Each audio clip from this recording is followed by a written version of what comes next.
Hey, thanks for joining me in the car. It's a beautiful spring day. Everything is blossoming. It's 72 degrees outside, and I'm on a backcountry road, and we're gonna learn about proxies today.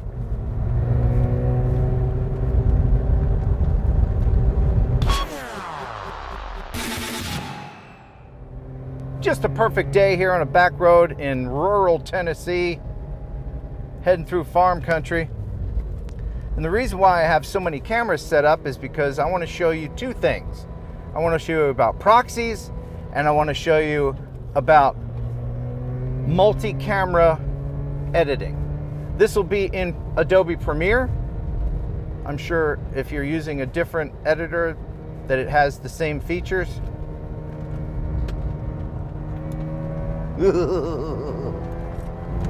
I love this car. I'm going to show you my workflow. It may not be the best for you, but I'll show you anyway.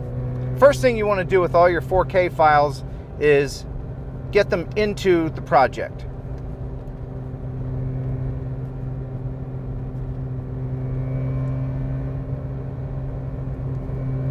Once they're all imported, pick out the files that are the 4K files, that are the large files that you want to make a proxy for.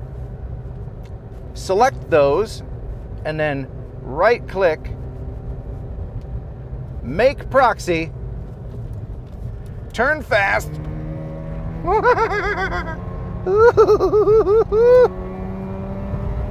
I love this car. Where was I?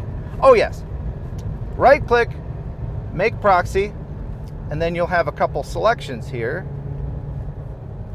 where you can pick what size the proxy will be. This really doesn't matter all that much as long as it is something that your computer can handle and that you're happy with editing, because this is what you're going to be seeing when you edit. You won't be directly editing 4K files, which is what messes up most computers. This might take a while depending on your processor speed, but once all of these proxy files are made, it will create a folder in your project folder called, of all things, proxies.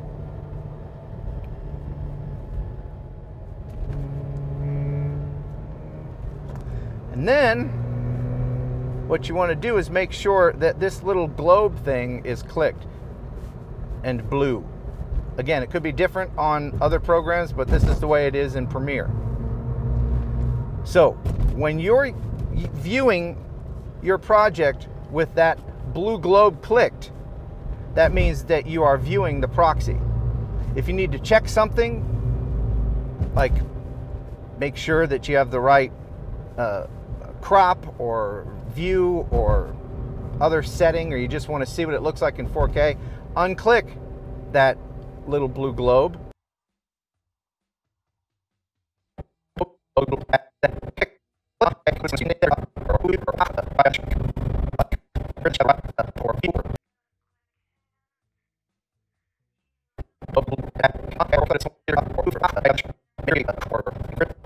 And then pass this truck.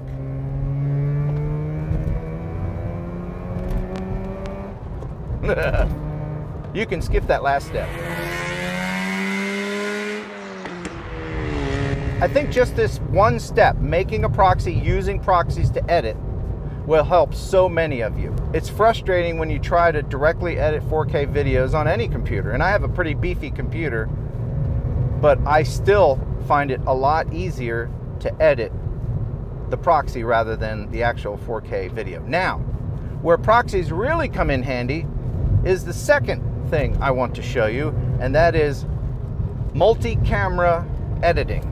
Woo, this is fun. Woohoo! All right, let's get back on track. Once you've made your proxies and you have everything that you want in your project, including audio from a secondary recorder, you should always use a secondary device like I'm using right now. For instance, this wireless mic receiver to this recorder. And that is what you're hearing right now from my lav mic that I'm wearing. Link's in the description. So I have 4 4K video sources. This one, that one, that one, and then the drone. Go back to where you can see your project in the window here and select all the video and audio that you would like to put into this multi-camera group. Then downshift and make this sharp turn.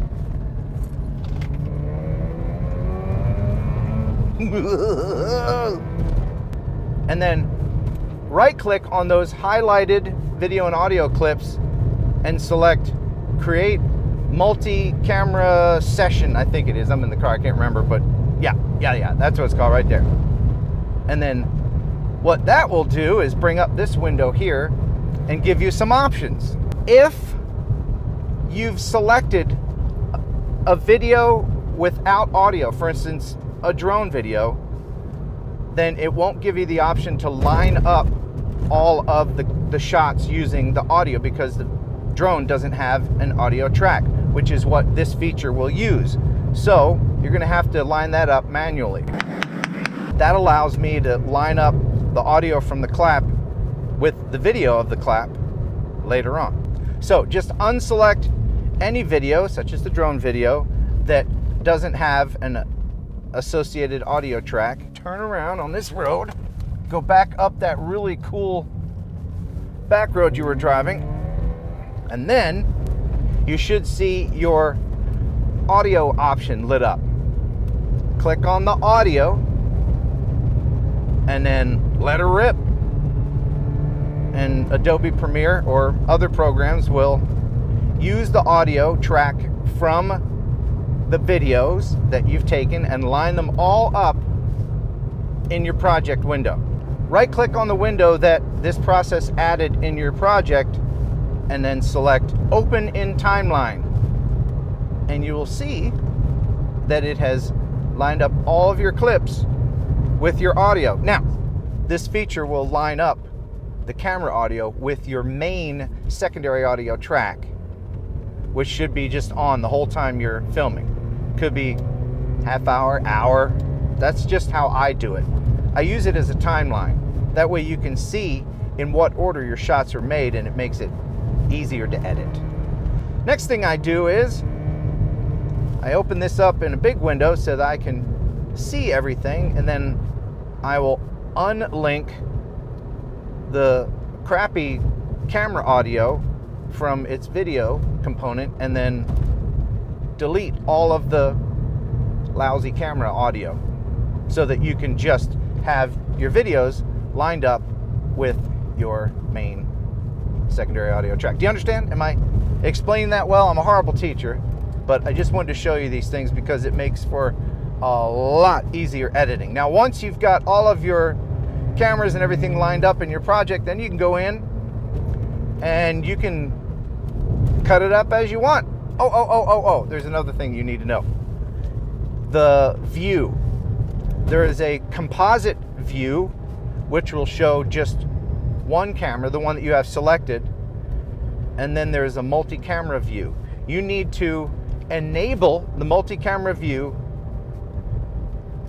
in your project, like this. Oh no, a tractor! Ah, well, gotta love our farmers. Thank you for our food, Mr. Farmer. But I will be passing you, sir. Thank you. So there are the two things I think will help you become a more prolific editor. And now that we have all this time on our hands, go to it. Don't let it pile up. You can edit 4K footage with not the best computer using PROXIES. Well, thanks for watching. If you have any questions about editing or how awesome my car is, just leave them in the comments or email me at this address. Please subscribe. It really makes my day when people subscribe to my channel. Until next time, buh and bye. Woohoo! I do believe I'm exceeding the speed limit.